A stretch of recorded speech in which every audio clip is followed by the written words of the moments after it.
So this is the industry structure and minimum standards showing the state of the industry as it is now. Because most industries are not performing as well as they used to. And I did research on the IT industry, for instance.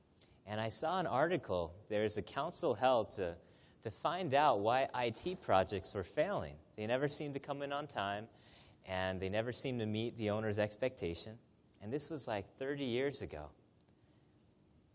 Come back to the present. Same issues. It's like they had that meeting again. And you think, why are we having all the same issues when technology is increasing, when we're getting more capability, when everything seems to be getting better, yet performance seems to be going down? It just doesn't make sense. And one of the main reasons is because the problem in the industry isn't technical. It's not a technology thing. It's a human thing. And so we look at the state of the industry. We divide it into quadrants based on performance and competition. This is called the industry structure. Normally, all clients want to be with high competition because they feel with high competition, they get a better price. And there's really two approaches that are held, a value-based approach and a price-based approach.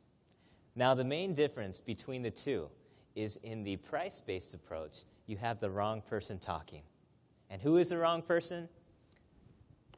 We have the buyer and we have the vendor. Once again, who should know how to do the job better, the buyer or the vendor? The vendor. That's why we're outsourcing and paying them, right? If we could do it ourselves, we'd do it ourselves. Whenever you have the buyer, the wrong person doing the talking, it always will read to price-based. Because the more this person does the talking, does the value of the vendors go up or down?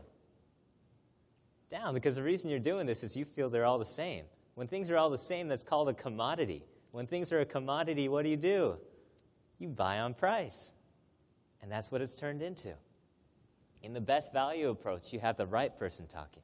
You have the vendors telling the owners what is possible, telling them the best solution. And you're utilizing expertise. Now the question is, which one should be cheaper? The top, value-based, or price-based? To believe the price-based is cheaper, you would have to buy into this concept. You'd have to buy into the fact that somebody who is blind, that can't see the future, that doesn't know anything about the project, can do the job cheaper and faster than somebody that can see into the future, knows exactly what's going to happen, and can do everything right the first time. To believe that a non-expert can perform the job at a cheaper price than an expert, you have an incorrect idea in your head. Now, why do the experts seem more expensive sometimes? Because sometimes the experts come to you, and I've heard it so many times. They say, well, I'm going to have to charge you a little more because I'm an expert. Well, that defeats the whole purpose of hiring the expert. Because you get the expert because they're good, they can lower project costs, and they can do a better job. Experts that charge more usually charge more because they understand what's going to happen to them. And so they build something. They build what we call contingency. Now, when someone builds contingency, does that make them more accountable or less accountable? Do they try to plan the project better, or do they not care?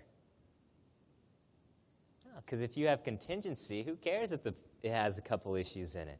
We'll figure it on the way. We have this contingency. And experts seem like they cost so much more because they actually see all these risks that they're going to have to pay for, and they put in a contingency for it. In the best value approach, we don't think there should be a contingency. The experts should lay out their plan from beginning to end, or like we talked about, they define their scope, clearly what they're responsible for. And everything outside of their scope, the risks that they don't control, that is not their financial liability. So if risk occurs, it is the owner's financial liability. If it is a mistake, and they made a mistake on the project, then they need to fix their mistake because they're an expert. They shouldn't make mistakes. But if it's a risk, you can't hold them accountable.